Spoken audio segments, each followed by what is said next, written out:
என் வயிற்றில் உதித்த கடைசி துணி ஐயா தாயை விட்டு விடு ராஜா, என விட்டு ராஜா.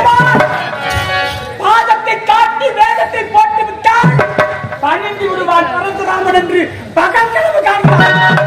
சண்டாளியே, சண்டாளியா காட்டிய கணவனுக்கு துரோகத்தை அளித்தவளுக்கு பெயர் சண்டாளிதான். தாயே, கற்பு என்பது கண்ணாடி போன்றது.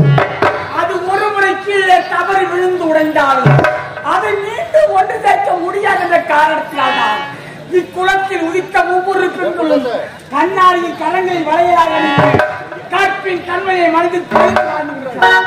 ஆனால் நீ எப்போது தந்தைக்கு துரோகத்தை வைத்தாய்? நீ உள்ள